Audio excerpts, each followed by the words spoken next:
Jessica Conrad, so used to being called Jessica too. You're a mental health clinician.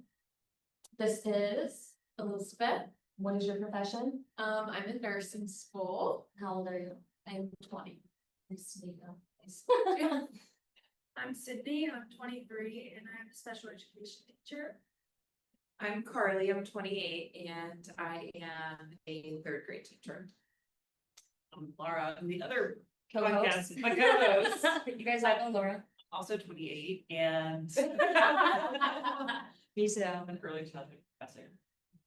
And I am Ella, I am 20, and then I am at OU for an early childhood education going into my junior year. So we are here live in Belize, staying at my friend Deb's house that she graciously offered to us. And we are going to be discussing our everyday narcissism. So we have fresh blood. It'll be interesting to hear everybody's different perspectives. Has anybody read this book? I've not. So just you and I. Okay, so this is gonna be maybe a culture shock for a couple of you. So we're I'm gonna reintroduce the everyday narcissistic myths. And then we're gonna have conversations about them. So myth number one, remember, is we are responsible for and have the power to control how other people feel and behave. This is when we do things thinking that we can control the response that we'll receive. So I don't say no to something because I don't want you to be mad at me. Or I do something that I don't really want to do because I don't want you to be upset if I tell you that I don't want to do it. Or I don't do something that I actually want to do because I'm afraid of what people will think or say about me if I do that. So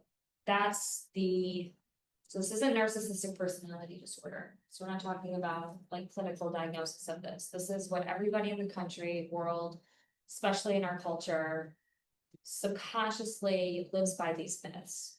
So when you become aware of them, you become aware of how you're applying this in your life or how your parents and other adults taught these myths to you. So we're going to just kind of share different examples of how that was maybe an experience you had in your early childhood, or how your parents still maybe talk to you in some of these ways, or how maybe you talk to younger children, not realizing that you're implementing some of these myths. So really that first myth is a lot like people pleasing, tend to be people pleasers. Does that make sense? Myth number two, other people are responsible for and have the power to control the way we feel and behave. Does anybody believe that? How many of you guys tell people they piss you off? That person like made me mad. So that's this myth. That's the disempowerment. That's the you make me really happy. You did a good thing, so I'm happy with you. That's the everyday narcissism. So we think that we have some sort of power and control. We don't actually believe these words that I have power and control over you, but we subconsciously operate as if that were real. So myth number three is the needs and wants of other people are more important than our own. So I don't, again, going back to what we were talking about with the first myth, I don't do the things that I want to do because I don't want to upset you, or I do the things that I want to do, but then I'm afraid and I feel guilty about it. I should have said yes, I should have done that, we should have done that. I feel bad. So a lot of times if you have mothers that say things like, well, if you love me, you would X, Y, or Z. Even though you don't want to wear the outfit your grandmother got you because it's ugly, you don't like it, and it's not your style, and she tells you to wear it anyways because you'll hurt your grandmother's feelings and you don't. So now you're responsible for her feelings and no longer yourself. So this crushes identity. These myths destroy our authenticity. So once you become aware of them, you can then start changing the way that you perceive how people communicate with you, and you'll change the way that you communicate with others. Myth number four talks about how following rules is more important than addressing our needs and our feelings. And then myth number five is I'm not lovable for who I am. I only become lovable through what I do and what I say. With any questions about any of that? Any insight? Not that you can commit to agree at this point, but No. as we start to share things, back to the committed by being, we're going to. So does anything come to mind just hearing me say those kinds of stuff, like experiences that we've had? I think one thing that really clicked in my head was I'll love you if type of that conditional love. I've heard that in my past, with like, well, if you loved me enough, you would do this for me. And that really sunk into my heart a little, because I was like, Yeah. oh, I don't like the way that makes me feel. But I've experienced that firsthand of someone coming to me and saying, well, you don't love me enough then. And that really hurt my feelings to know that that was their perception of me, knowing that I loved them with all of my being, but I wasn't doing something on their terms. Yeah. So we call that transactional. I'll do this for you if you do that for me. Well, I did this for you before, and you're not gonna do this for me now. Those are transactional relationships, and a lot of people operate this way. A lot of fighting and conflict in interpersonal and romantic relationships happen this way. Well, I go to work and I bring the paychecks home, so I shouldn't have to help out. I shouldn't have to watch the kids. So we get caught up in our culture today. There is a lot of transaction. Couples living together before they're married. That's training ground for becoming 50-50. Does that make sense? So it's crucial to really understand who you are before you step into these relationships, because long-term they become detrimental.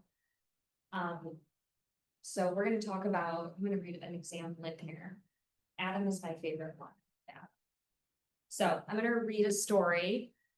And we're gonna break this down. So by age 10, Adam has already faithfully internalized all the myths and principles of Ian.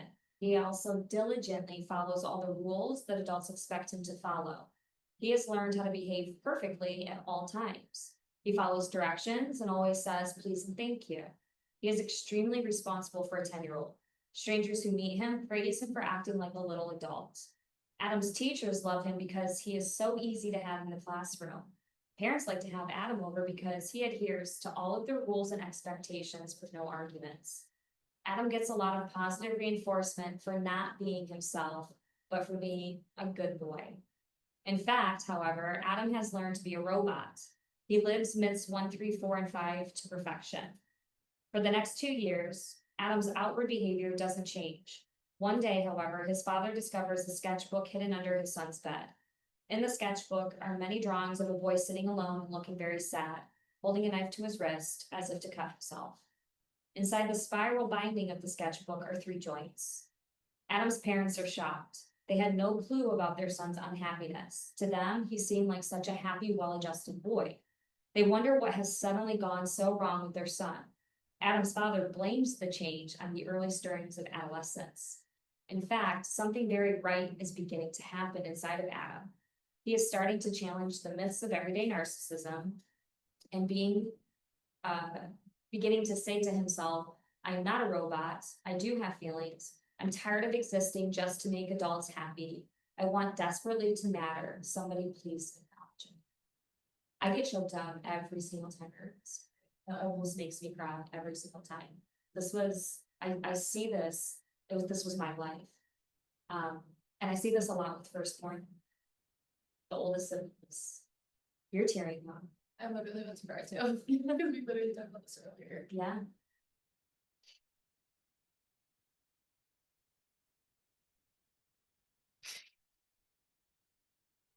What did you take?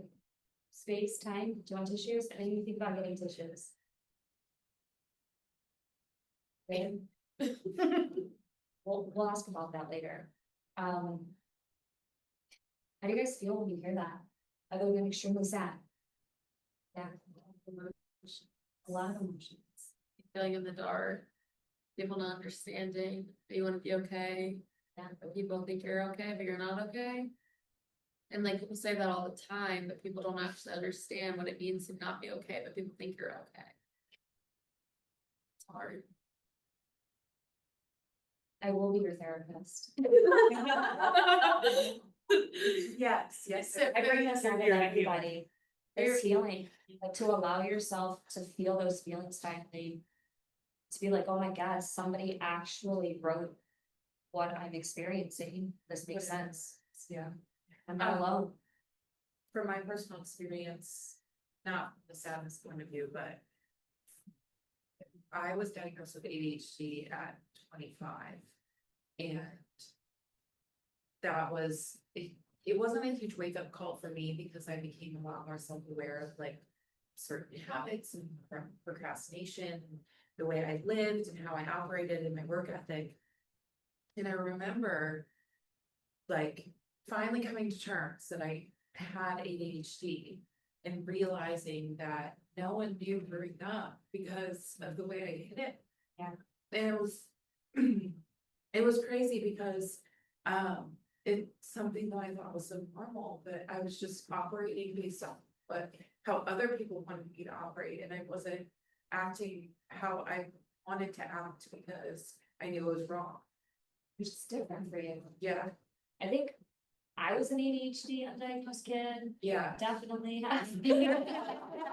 A lot of ADHD stuff, so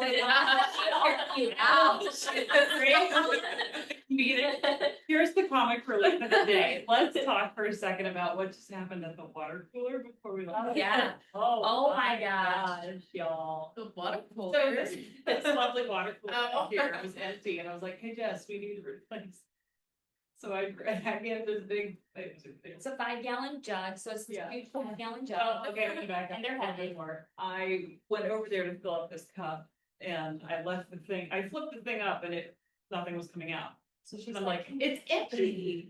What did I forget, y'all? What did I To forget? put it To down. put it down. So I get this jug, we drag it, I'm like, will you help me? We lift it, we dump the thing in there. She lifts it real slow. And she's like, what are you doing? It's going up, it's full, Flooding. everywhere. She's like, what the hell? Sorry, bad language, but in there. And then why is it still coming out? I'm walking over here and I'm like, where's this water coming from? And she's pouring, and I was like, Laura, we got to close things. She was like, maybe when you realized that it was empty, you were trying to pour water in your, and then you were like, oh, I should change the bottle and forgot to put it down. I was like, maybe. But it's like, these are the times where you learn from your mistakes. You either beat yourself up, and a lot of kids will, because a parent that wasn't loving would be like, what the heck is wrong with you? You always do stuff like this. I can't believe you have to like, and they make a big, like, you know that old saying, don't cry over spilled milk? Like, that's what that is. Like, all right, let's remember to close things when we open them. But at the same time, it's like, she's like, I'm so sorry, I'm so sorry. And I'm like, it's doesn't matter. Like, You were much kinder, but I still have that like child trauma response. Like when things like that happen to me, I always wait to see how that person across from me is gonna react. Yeah. Because it comes back to me. I'm like, that's gonna be, I see my dad like screaming at me, and that's just like, she was like, or what? But she's laughing about it. So like, it was just one of those times where I was like, okay, we'll see, it's fine. But it really is. It could have been, there's two ways to handle things. It could have been really stressful, or it could have just been, okay, learn from this, and next time don't flood the kitchen. So, and I will remember that. I did do that. Yeah. you did. We actually lost did. tons. But it's just simple little things like that where the exchange that you had in that moment, your inner child is panicking, right? Oh, she's gonna make fun of me, I'm gonna get yelled at. All of that subconscious voice is in your head. And when you experience the same mistakes, but it's met with empathy and maybe humor too. Because I'm a pretty sarcastic person when it comes to silly things like that. That heals your inner child. Because now it's like, oh, I am safe in this environment. This is the safe person. She's gonna call me out, but she does it in a way that's loving. Protective. You don't enable it. I don't bottle it up and be like, I'm not gonna say anything because I don't want to hurt feelings. It's, wow, let's close the lid. That's the authenticity of who you are. I'm not a soft-spoken person. I'll never be a soft-spoken person. But I've also said to you, like, I want you to tell me these things because I think as an ADHD kid growing up, it would have really helped me when someone just pointed that out to me, you know, if you did it this way, you wouldn't struggle so hard, like next time, just try it. Easier, if Right. I try it this way. Or like, if I don't notice that I'm doing something because I might miss a social cue. Every now and again, like every other hour, but I often just need people to be like, hey, that's not normal, you know, but like, think about it and like, this is how it affects people, and then I'm like, oh, no, I really appreciate you not to me because. But you also have a temperament that receives criticism very well. Yeah, And if you didn't in the past, you do now. Mm. You're very, cause I don't hang out with people I can't like be honest with. I don't make friends with people that I have to walk in eggshells with, right? Yeah. I don't sugarcoat things, I'm pretty direct and to the point, but I take your feelings and your needs into consideration. I'm not rude and disrespectful about it. Hmm. I try not to be, but I talk a lot. yeah, And I'm like, I spit facts out all the time. I mean, you guys have experienced that. I love that. you do it across people. Yeah, Mhm. yeah. So connection, we connect through our emotional experiences. There have been times in my life where I've done stupid things. I locked my dog in the car with it running in the middle of winter one time. He locked himself in. but I panic, you know, you start to panic. Oh my gosh, my car's gonna run out of gas, my dog's gonna die. And I'm like, wait a minute, you've driven in a car for 6 hours with the dog. Like, nobody's dying here. Like, it's fine. If the car runs out of gas, the car runs out of gas. If you have to break the window, you have to break the window. Like, it is what it is. Nothing is the end of the world. And I think a lot of times, because our inner child growing up doesn't know that, because we haven't had enough experiences, we go into that internal inner child panic. So inner child, to understand your inner child is your subconscious emotional mind. So it's unconscious. Anytime you're reactive to something, there is a wound that needs to be healed. The more you feel your feelings and you allow yourself to be vulnerable, the quicker you heal. Do you want to share are you in a place yet? I am. I think so much as a child, I want to be perfect. I want to make sure that everyone's proud of me. And then when I got caught up, getting caught in stuff, and I wasn't that perfect child anymore, it's like,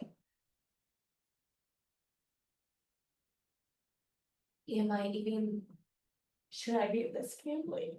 Do I belong? I don't belong here. Belonging is one of our top needs. That need to belong. So Maslow's hierarchy of needs, your basic needs, right? Food, shelter, water. A roof over your head, clothing, like those are our basic needs. Yes. When those needs are met, we can develop into safety and security. If I feel safe and secure in my family, I can develop into belonging. But if I don't feel safe and secure in my family, I don't belong, which means I never reach self-esteem, never hit self-actualization. I care about other people because I'm still in this survival, safety, security place. So your challenge is going to be learning, accept, and love yourself as you are. Make adjustments as you go. Perfectionism is, I hate perfectionism. Like, you're never gonna need it. You're gonna have anxiety for the rest of your life if you think you're gonna. So, it's impossible. Anybody else have stories? Experiences with this? Thank you for sharing. You should practice shoes. I will go grab that. Yeah. Here, you go into boundaries. Okay. It says, human beings are wired to be connected in authentic ways, not false or trivial ones. And since we have become to believe that we are not as lovable as we are, we learn to hide ourselves from other people. So we create a public persona of false self, which looks, speaks, and acts in the ways that we think that other people want us to.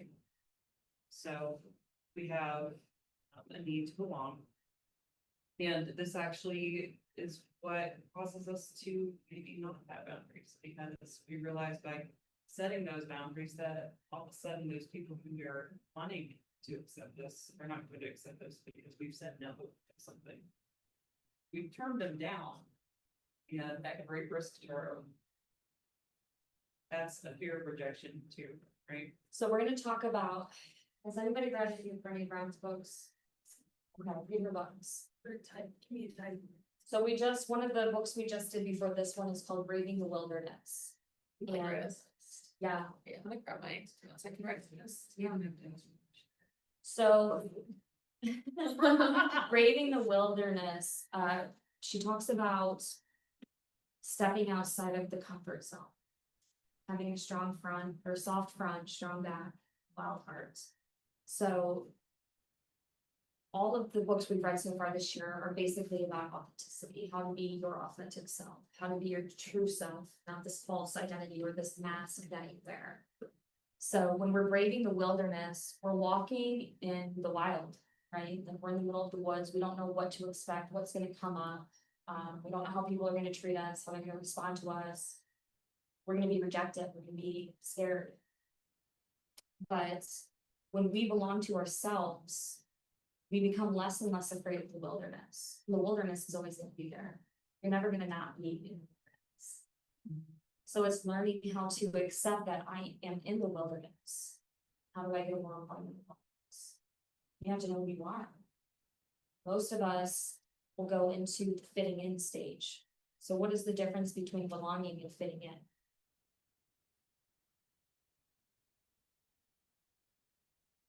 I think fitting in is what you perceive other people want you to be, and belonging is surrounding yourself around people that you actually get along with and know who you are. Yeah, I feel like when you said that, like really just like made me think for a second, like belonging and fitting in, like what else are those words like mean, like fitting in, like trying to be someone maybe you're not because you want to be surrounded with these certain people.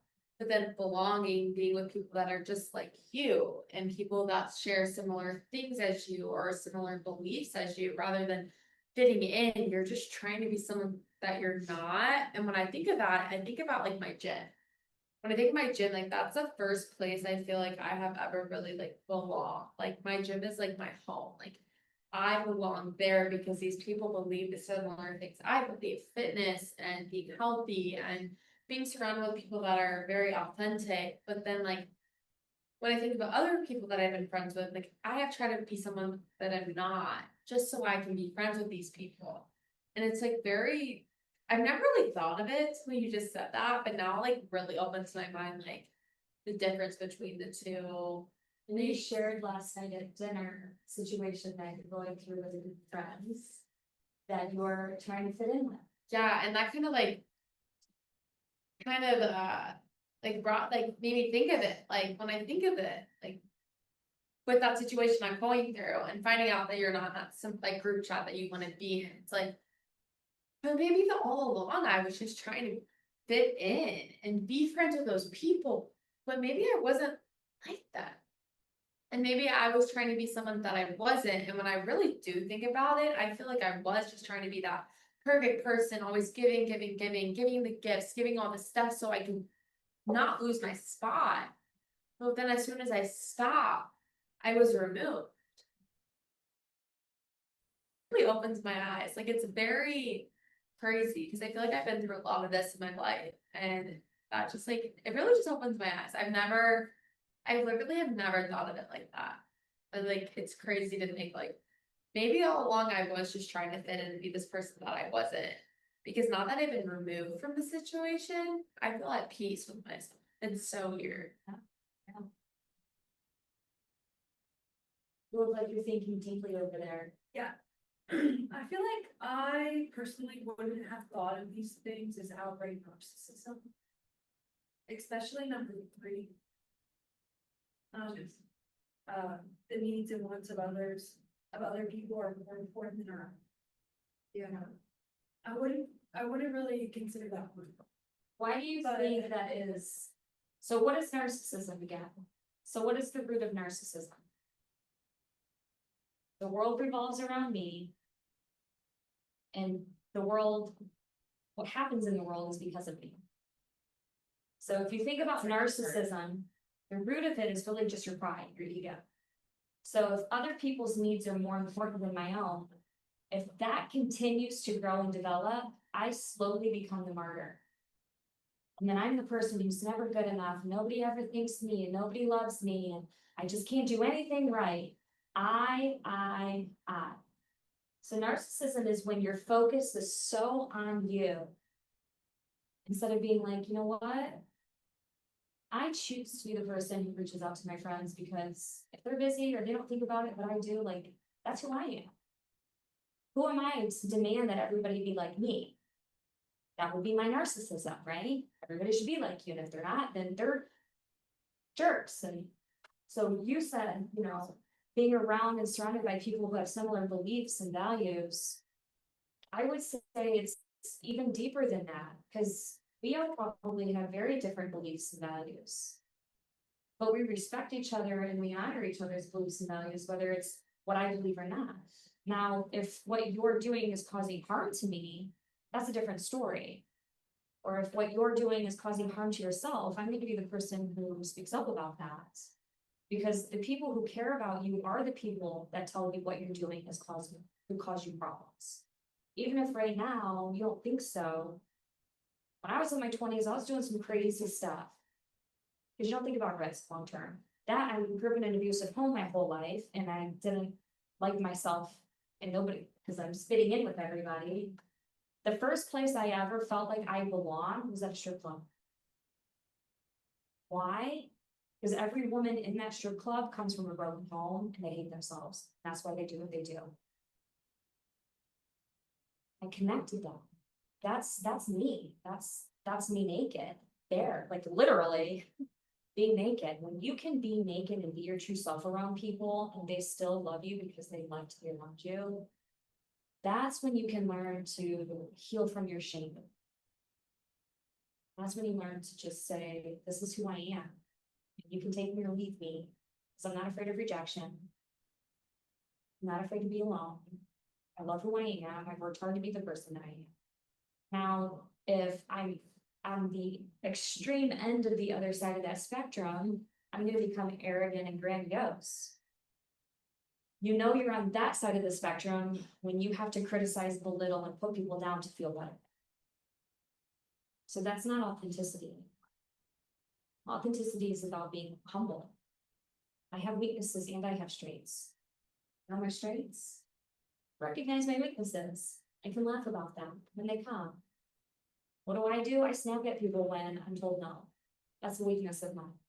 You were at a restaurant getting breakfast, and I'm very sensitive to sounds. I get really agitated by certain sounds in the background. And they put us in the middle of the restaurant with all the echoes and sounds going around us. And I went up and asked if we could sit at a booth in the corner because it was quieter. But the booth sat 6 people and there was only 2 of us. So they wanted to save it for a bigger party. So she told me no. I was like, well, I can deal with the disappointment. I can hear no. We went back and I sat down and she's like, are we gonna move? And I was like, no, they want this for bigger parties. So we need to ask people here if they want to sit with us. So we can sit in the corner booth. And I was joking, of course. But then that same hostess went to seat 2 people at that corner booth and they asked if they could move tables. And she was like, sure, no problem. And immediately I was like, oh no, ma'am. I just asked if I can move tables and you told me no. And she was like, you can move tables, I don't mind. And I was like, I need to apologize to her because I just, like, but that's me. Like, I see injustice. I'm an advocate. That is who I am to the core. So when mistreatment happens, whether it's to me or others, I will speak out about it. It scared you.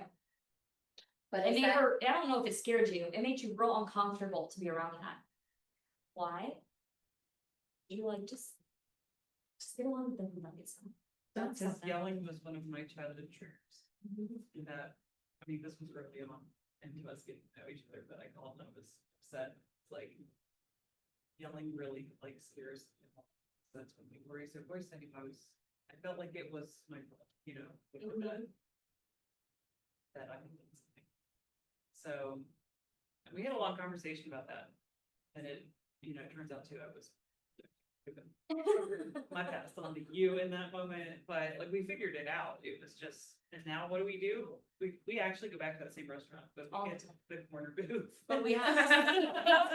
well, we should get it. Yeah. And this time, instead of just asking for it, I explain, like, it's really, really loud in here and I can't focus and I get really agitated. So we like to sit in the corner just because it's more quiet, or as far from the kitchen as we can get. And they don't have a problem with that. So I wasn't forthcoming with enough information. So I snapped at her because I was frustrated with myself. It had nothing really to do with her, it was just, well, how come they can move but I can't? And it's like, don't get caught up in the fairness of life, but at the same time, it was a lesson for her to learn. You know, we all learn from the mistakes that we make, we all learn from, we're not gonna do things perfectly, we are gonna say things the wrong way. I react that way because I was told I couldn't do anything when I was a kid. Was constantly controlled. So what did I learn how to do? Be extremely self-controlled, like I'm in control of everything in my life except my emotions. And that's been my biggest challenge for like the past 10 years of my life, is learning how to regulate my emotions, how to take a deep breath, how to let things go, how to not want to put people in their place anymore. Because that was my defense mechanism. Yeah. I kind of like when you were saying the yelling thing, like, this is like, I've never really talked about it because I'm almost embarrassed to talk about it. But like growing up, there's 5 of us. So it's me, my dad, my mom, my sister, my brother. And growing up, we didn't know that I had really bad anxiety and all that. And I would get very frustrated super fast. Anyone could say anything, and I would just like yell at anyone because I would be so frustrated. And then it's like my parents would get in these like huge fights, and I will never forget. They got mad over me, and I thought they were gonna get divorced because of me. And I was like, what is wrong with me? Like, why am I gonna cause my family to get separated? Because I don't know what's going on with me. I will never forget, we were in my kitchen, and my mom was cooking a frozen pizza, and her and my dad got into it. Like, so it was like literally traumatizing. Like, not traumatizing, but you know, like, Well, as a kid, it is. my mom slams the oven, runs upstairs, like, I'm going to my mom's house for the night, like, I'm not coming back. And like, they are throwing pillows at each other. And I was like, oh my God. And it was all because of me. And it was because like, I didn't know how to express my feelings or anything when I was younger. And when I would get frustrated, I would scream and yell. And then I would always be told for my parents, like, you're like, stop yelling, like your siblings don't live here anymore. And it's like, you don't know. And like, I don't even talk about it a lot because my parents are like, you need to apologize to everyone that's affecting it. But it's like, but then you just feel like you're a burden in a way. And it's like, but you don't know. Like, I don't know. It's just, it's a very, I think that's what I get it. Like, the yelling is very, it's a very triggering thing to me. Like, It's a learned behavior too. yeah, it's like when I get frustrated. Parents can yell, but I'm. Yeah, it's like when I get frustrated, it's like that's my way. Like the other day before we left for the trip, I was very frustrated. I went out, my phone broke, my dad was trying to help me, but I wasn't liking his answer or something like that, and I was very frustrated. So my response was to yell. But then my dad yells at me, and then it makes me anxious and it makes me shake. And it's like I have to remove myself from that situation. So I yell at him. And I'm like, just stop, like, don't talk to me, like, I need to leave. And I slam the door and I leave. And I go to the gym. That sounds like your mom. Because it's like, I have to leave. And it's like, I almost like learned it. Yeah. Because it's like, my way of removing myself was to slam the door, grab my keys, and go. Because once I went to the gym, and the gym is a way, it's like my safe place. Like, I go to the gym and it's the one thing in my day that I have control over. I can control what I do. I can control how I perform. I can like the weight, like when I throw like something, the weight on the ground, it's like that's my way of like releasing like my frustration. And then I came back that night, and my dad and I were able to talk about it. It was because my anger was like out of it. It's just So like, your emotions hijack your brain. So as soon as you get emotional, your prefrontal cortex shuts off and your mental is turning on, your fight or flight. So if you've never learned how to manage your fight or flight, so what is frustration? Why do we feel frustrated? We allow somebody else to make sure. Well, yeah, but what is frustration? How do you know you're feeling frustrated? It's not When something someone like, see you, they don't see what you're talking about, they don't see your understanding. So I they, feel misunderstood, I'm not understood.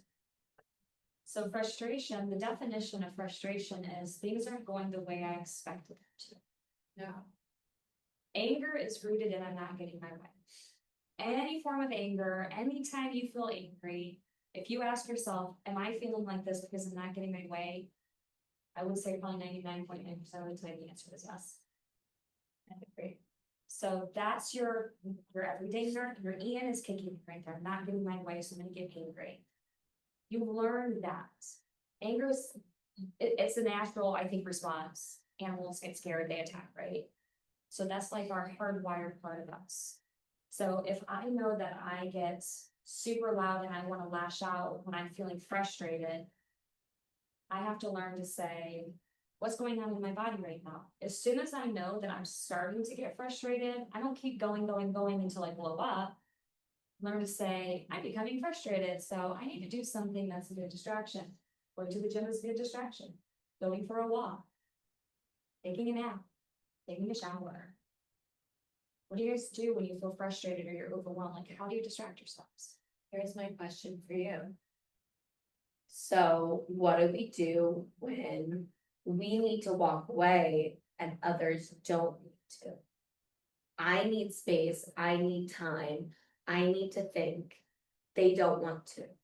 They're mad because they think I'm walking away and I'm not. I just need time to myself. I need to process, I need to cope, I need to calm down. They don't. They wanna be in that moment, they wanna fight, they wanna argue, they wanna do what they wanna do. But I need to walk away. So that means I'm walking out on it, but I'm not. So that's their belief system. So I'm gonna quote a TV show I watched, a psychologist on a TV show because I loved it. They were fighting. She was like upset about something that had happened and she needed time to process. And he kept coming and showing up at her door and trying to be like, I'm trying to apologize, I'm saying I'm sorry, I wanna make this right, how do I fix this?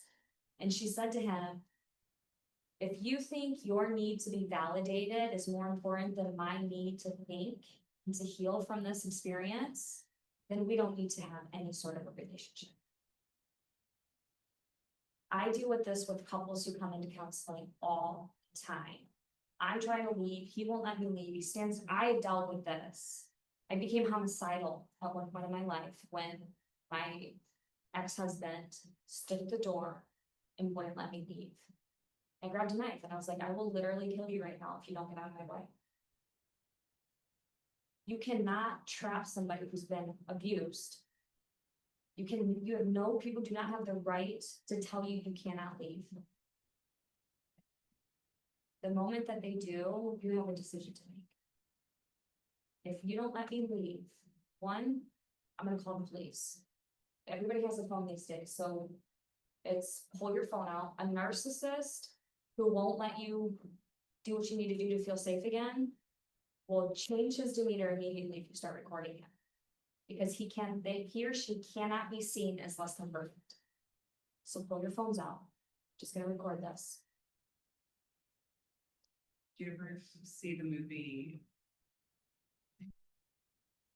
It's got Jennifer Lopez in it and she's playing. Angel Eyes? Somebody like that, okay. She's playing a woman who is being abused by her husband. She Angel discovers, Eyes. I don't think that's it, but she discovers that he's cheating on her. And it's obsessed. That's what it's called. Oh. It's not obsessed. And she tries to leave him and she has a young daughter. And I mean, he goes to all the lengths, he's connected to the Yes. police. Wait, I Yes. think I have department seen and all that. these things. But there is a scene in that movie where in the middle of the night, he has beat her. And she calls for help, her friends show up. And he's still enraged and they're both her friend and her friend's dad or her dad are there. And he's not going to let them leave either. And he says, the little girl's asleep on the couch. He picks her up, he goes, wake up, Angel, wake up. It's your dad right now. His dad was holding a gun. Dad puts it behind his back and he goes, see you soon. Bye, sweetie. Have a good night. Have fun with mom and grandpa. The daughter's name is Angel. Is it? I swear, that movie is called Angel Eyes. Anyway, Yeah. that's right. Yeah. Cause I think that's like, they're at the dock He comes, shows up on the boat, that's how he finds her eventually. I've seen Yes. this too, bud. Okay, I've seen it Well, too, there- I don't know the name, but I've seen it and I. There's like another Sleeping with the Enemy is another similar movie to that, so there's a lot of these movies out there. But to answer your question, It is called Angel. I swear you it's called Obsessed. There's 2 movies with Jennifer Lopez, and she did them both, but. I'll show you the movie anyways. but Okay, the way, the movie you're describing is Angel Eyes, Okay. so I don't know about the other one, but. When people won't let you walk away, one thing to keep in mind is. The difference between an introvert and an extrovert. Introverts need to be alone to get in their head, think and process. Extroverts need to process things out loud. A person who won't let you walk away typically has an abandonment issue. You're gonna leave me, so I have to force you to stay here and fix this, so I don't. It's called The Boy Next. Oh, I have seen that. No, I'm telling you, look up That's Obsessed. just the one. Jennifer Lopez. I did, cause I interrupted and I. Oh, you're She broke it. But we're laughing about it, it's okay. If there's, Looked at the window when you did that, I was like, no, I interrupted in the middle of the thought and I feel bad and but the 2 things that are showing up is Angel Eyes and The Boy Next Door. That, when I typed in obsessed Jennifer Lopez, it just came up with all these fake headlines about her being obsessed. So I was like, That's not it, that's not it. Okay then. Pretty sure it's Angel Eyes, you can watch that, anyways, Next girls' night. yeah, I would establish. So that's a moment where after everything settles, you have to have a conversation with that person. We need to talk about how to resolve the conflict. Because when I get overwhelmed, I wanna scream, I wanna break things, I wanna punch you in the face, I wanna do all of the things that I'm gonna later regret. So we can agree, so there's like fair fighting rules that you can create like in the household. Put the fair fighting rules out. When you see that, it's a reminder of how to behave. When we don't have reminders, we are reactive. We just go into our fight or flight mode, we go back to our childhood, everything's starting to flood, all of this unresolved stuff. One of the best things that you can do after an exchange like that is to journal. To write it all out, to get it out of your system, to word vomit, thought dump, whatever you wanna call it. Once the emotion is out, you go back and you reread what you write. As you're rereading that, it's gonna bring clarity. What choices do I wanna make? How do I wanna respond to this? Because it's really easy to act like the people across from you. It's so easy to treat people the way they treat you. If you treat me like crap, I'm gonna treat you like crap. It's your narcissism, that pride is coming in. When the Lord says to turn the other cheek, it's not turn the other cheek and let them just keep abusing you. It's turn the other cheek and look to me. So this, you're not engaging with this. Now, you have to have boundaries, so. All that is. What are boundaries? Are you looking specifically at me? You're a 3rd grade teacher and you haven't read the book and she has. But so- also, I share the recent experience. Yes. I would We're love- proud of you. Oh, thank you. I would love to hear that. Or I would love to share that. Why don't you tell that? Uh, Okay, I brought it up. I would love Okay. for you to share. I would that. love for you to share that, not me to share that. Look, you just set a boundary. That was good. Okay. I So- did it, guys. I did it. So. We are in Belize and we have to get places, from point A to point B, so we have. Different friends who are driving us places and we also have the use of the taxi service. And this particular taxi, I don't know all of the details, you do, it was just not working out great. Okay, and. Carly came to me and she was very frustrated and said, that this taxi's been late, they're overcharging us, and it's just every day is a real big struggle. But we met this other lady because at one point they went home one day early because someone wasn't feeling well in the group and Can I interrupt? Context, this is the same taxi service we used back in December where we all almost thought we were gonna die. And I actually almost did. I almost fell out because we were running around the corner The- and like. the door the opened came up. open. She's in the back dying of carbon dioxide poisoning. It was so bad. It And was you almost literally fell off. the worst Yeah. experience we've ever had in a taxi cab. And we canceled the services right out. I just was Right. like, you guys can use it, but I'm not, I can't sit back here and breathe fumes for a 45-minute drive. That was the first picture I took on the trip. I remember that picture, cause I was like, Not in the back of that taxi. That was it. Me dying in the taxi. Finish your story. So, no, this is the same taxi, moving forward from 6 months, and we're talking about it, and she's like, "Well, Laura, do you think you can talk to them?" And I said, "I think that you can do this. I think that you are capable." And, she's been appointed the leader at this other school this week, and maybe I should say the go-to person, because they're all doing great. But I said, let's just, write up a little blurb about what the problem is, and we'll send it to the person who was helping us arrange all these cabs. And so at dinner, you did a good write-up, but you were so sweet about it. You were so nice. So very nice, very polite, but not super direct. And I understand, I'm conditioned to be that way, and I think Right. part of that, though, in my job is like, when I'm talking to parents or I'm talking to other people, is I don't wanna come across as I'm coming after you, right? So correct me if I'm wrong, Jess, but this is what we call. Right? Yeah. Okay, so if you're overlooking the definitive details of something, because we don't want to. Or Freddie's being accused of something, pointing a finger and getting yelled at in response, Yeah. you overlook those details so that we can smooth things over easily. Like I And said, I don't wanna hurt your feelings.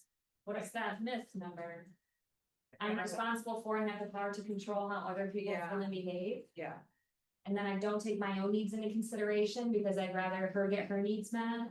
So that's myth 2 and 3. Yeah, I was in it's selfish because I didn't consider you all, in the sense of that, I was like, I would just rather just continue being overcharged and be late everywhere than To keep the peace. to keep the peace, because in the logic that I have behind it was, well, we promised this person business. So I didn't wanna go back on that. That was like the underlying principle, right? Like, this person agreed to give us business. This is like, I don't wanna go back on that. so then what we started talking about, yes, they agreed to give you business, but they also agreed to certain terms of that business, and terms aren't being met. Yeah, So times aren't being honored, the price isn't being honored, those are all things that we have put in place ahead of time. And then you meet this other cab driver who you had just, random encounter, you had called somebody else and she brought you back, learning that she's a young mom who recently widowed and she needs the income, and she was there on time. She wanted to be a Wanted to mom. be a mom. They were trying, and she ended up being widowed before they were able to have a child. So. And so it even more came out. Yeah. yeah. Well, I talked to her the whole way home, like she was just in person. Yeah, and I mean, part of some of I think the hiccups down here are like the language barrier, right? But then it's also that I don't wanna burn bridges. But what you realize is, like, even today, just to have the taxi show up on time. And know that we didn't have to worry about or we're waiting around for X amount of time was just a huge peace of mind for all of us. Knowing that we were gonna get home at a decent time and that wasn't something that we had to consider. And then she does, not that we would understand if she did, but she doesn't pick up people on the way back. Have you noticed that? Yeah, no She likes to delays. get us right there. She just point A to point B, she doesn't pick up any, and she could easily fit more people. Which one? The one today. The one today. Oh, she did before. Yeah, but I'm just saying, like, it was the consideration, It was she like- could have, because there was a few people on the way that she just waved away. But And that's beside the point.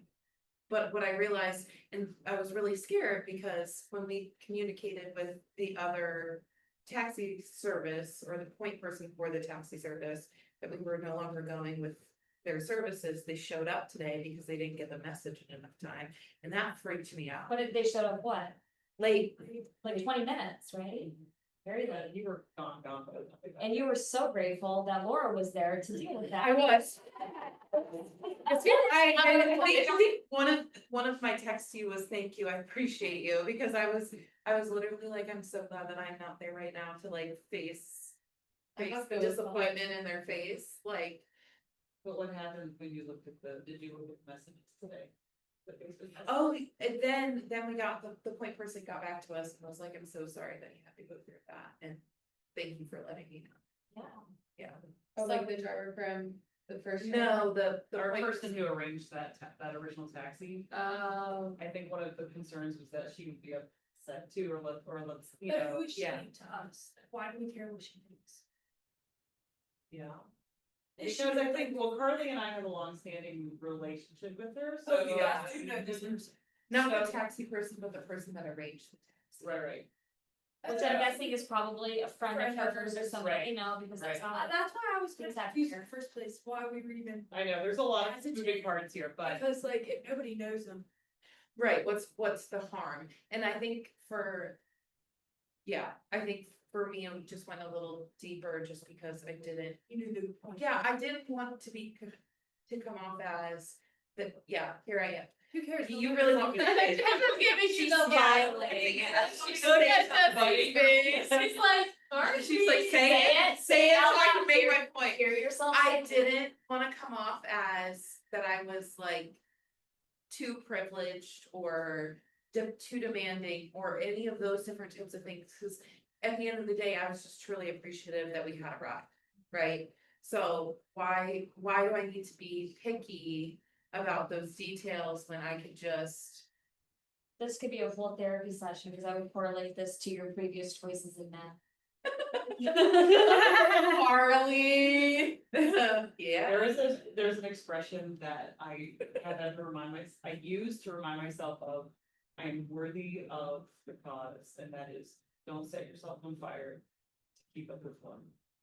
And I really love it, because there is a point where, yes, we don't want to inconvenience people, but also, how much are you selling out of yourself to the person?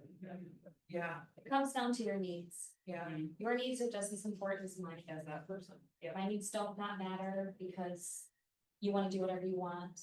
So the purpose behind boundaries is to protect the relationship and you as a person. If I know what my boundaries are, I don't tell people, you can't cross my boundaries, you can't push my boundaries. Now I'm controlling. That defeats the whole purpose. Boundaries say, if this line is crossed, I will not step into that territory with you. Because this is where I can control myself. And if I go there with you, I will become out of control.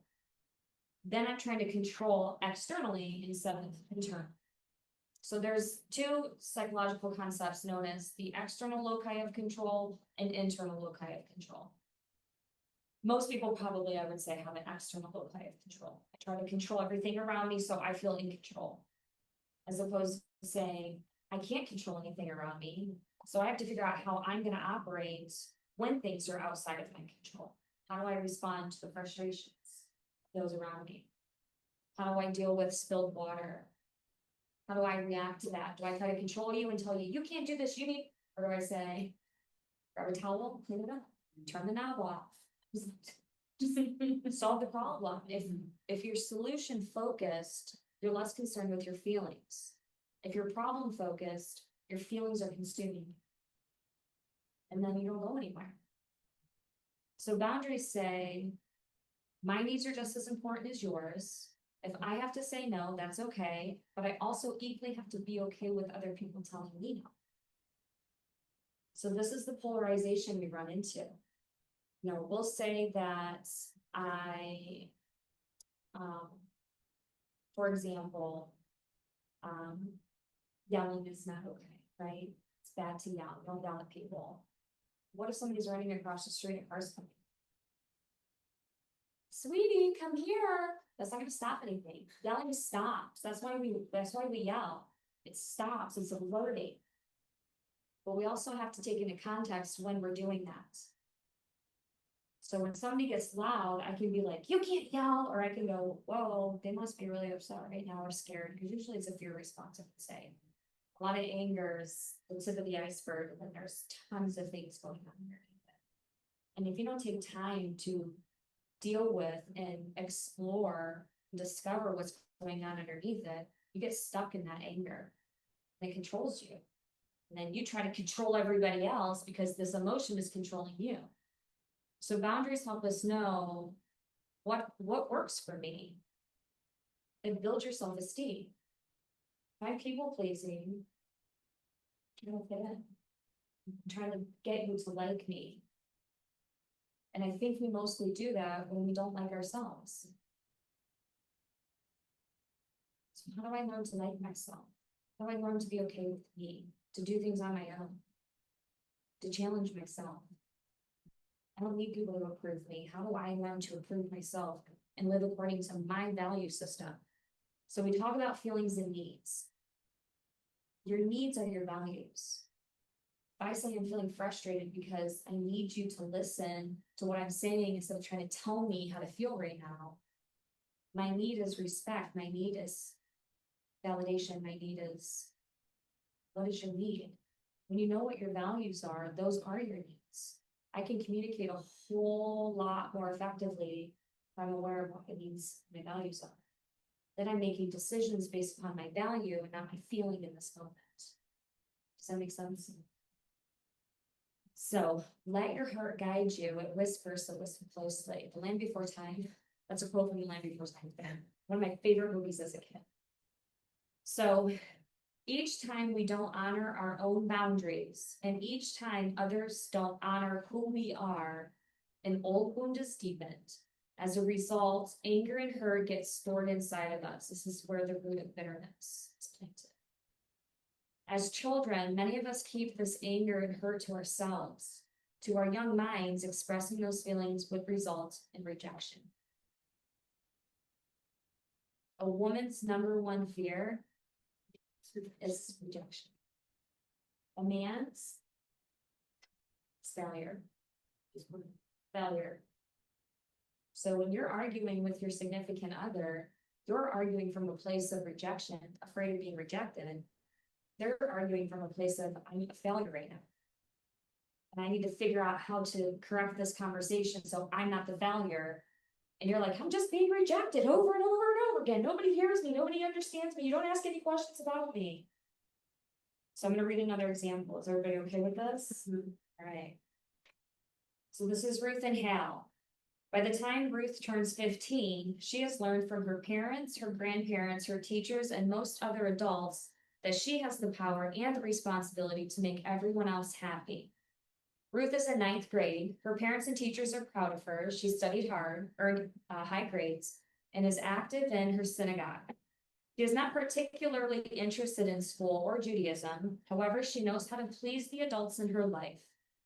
What Ruth loves to do for herself is draw and paint, and she is grateful that her relatives and teachers consider this an acceptable activity.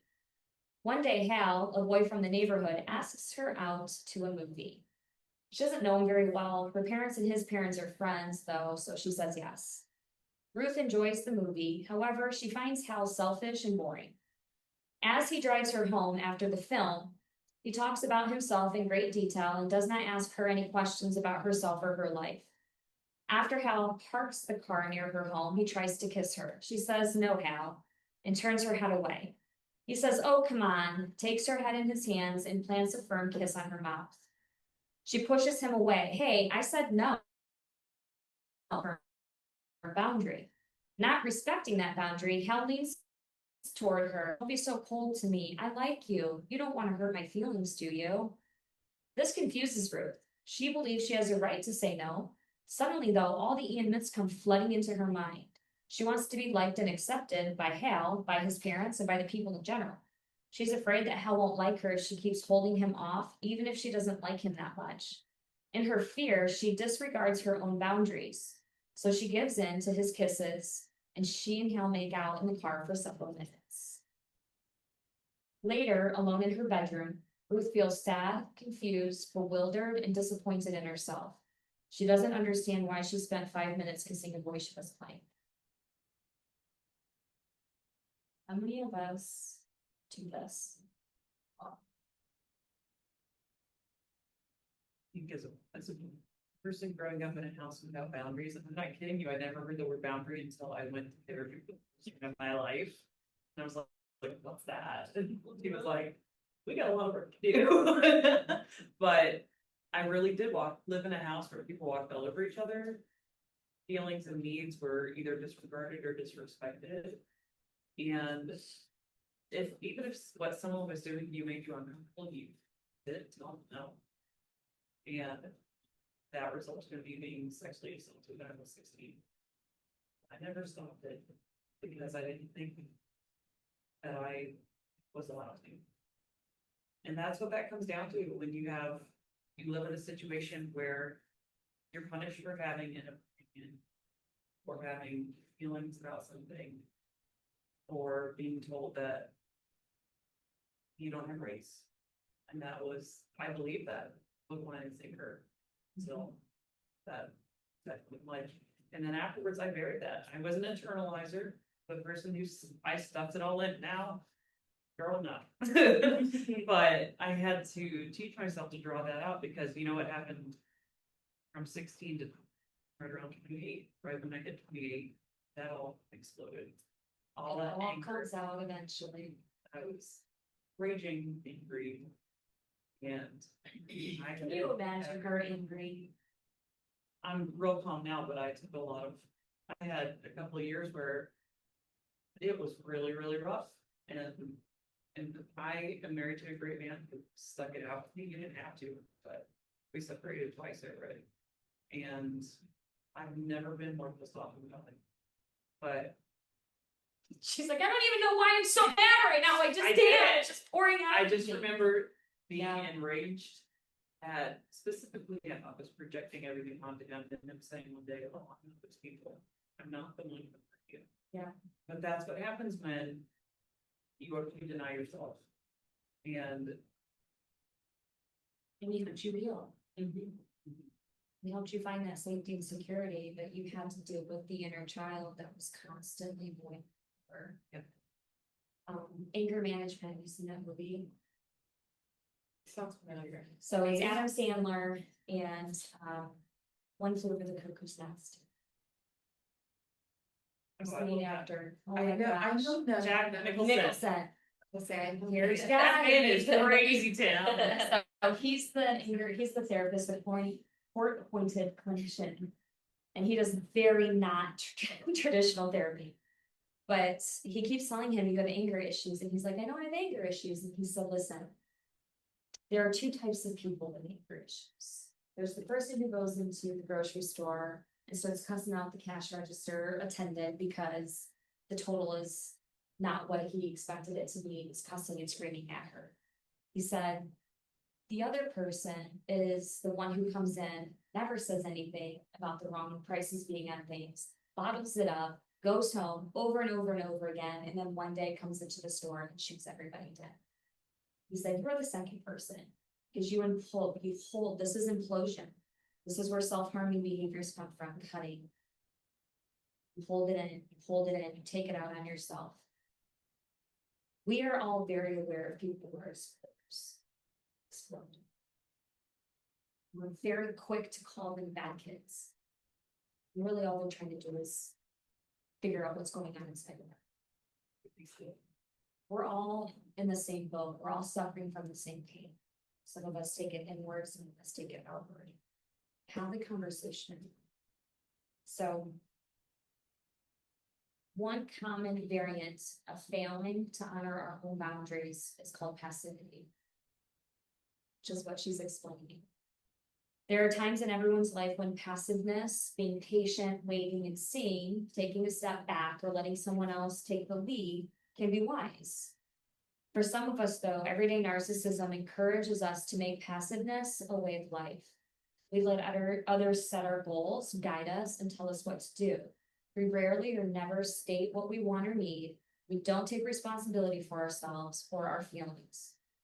Passivity is like being a leaf in the river. It just flows with the current.